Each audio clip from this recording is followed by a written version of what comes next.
Hello दोस्तों, तो आज हम आपको एक नई कहानी के बारे में बताने वाले हैं। इस कहानी का नाम है मेहनत का फल। तो चलिए वीडियो को स्टार्ट करते हैं। स्टार्ट करने से पहले हम बता दें, अगर हमारे चैनल पर नए हैं तो चैनल को सब्सक्राइब करके बेल आइकन को भी प्रेस कर दीजिए। तो एक गांव में दो मित्र नकुल और सोहन रहते थे।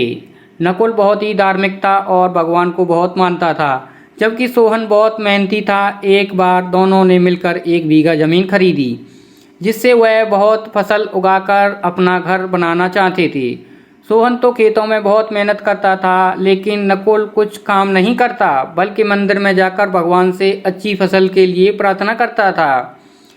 इसी तरह समय बीतता गया। कुछ समय बाद खेत की फसल पककर तैयार हो गई, जिसको दोनों ने बाजार ले जाकर बेच दिया और उनको अच्छा पैसा मिला। घर आकर सोहन ने नकुल को कहा कि इस धन का ज़्यादा हिस्सा मुझे मिलेगा, क्योंकि मैंने खेत में ज़्यादा मेहनत की है। ये बात सुनकर नकुल बोला, नहीं, धन का तुमसे ज़्यादा हिस्सा मुझे मिलेगा, क्योंकि मैंने भगवान से इसकी प्रार्थना की, तभी हमको अच्छी फसल हुई।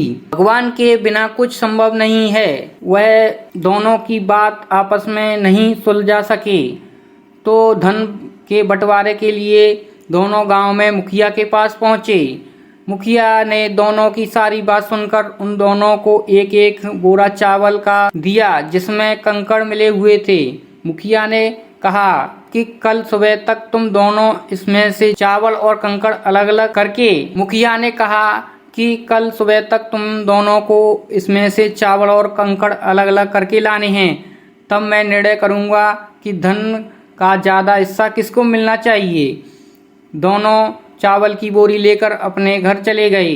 सोहन ने रात भर जागकर चावल और कंकड़ को अलग किया, लेकिन नकुल चावल की बोरी को लेकर मंदिर में गया और भगवान से चावल में से कंकड़ अलग करने की प्रार्थना की।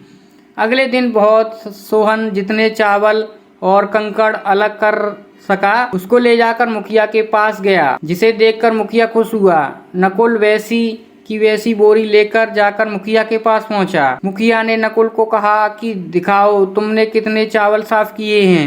नकुल ने कहा कि मुझे तो भगवान पर पूरा भरोसा है कि सारे चावल साफ हो गए होंगे। जब बोरी को खोला गया तो चावल और कंकड़ वैसे के वैसे ही थे। जमींदार नकुल को कहा कि भगवान भी तभी सहायता करेंगे जब तुम मेहनत करते हो। तो जमींदार ने धन का ज्यादा हिस्सा सोहन को दिया। इसके बाद नकुल भी सोहन की तरह खेत में मेहनत करने लगा और अब की बार उनकी फसल पहले से भी अच्छी हुई। तो दोस्तों, इस कहानी से हमें ये सीख मिलती है कि कभी भी भगवान पर भरोसे नहीं बैठना चाहिए। हमें सफलता प्राप्त करने के लिए मेहनत करनी चाहिए।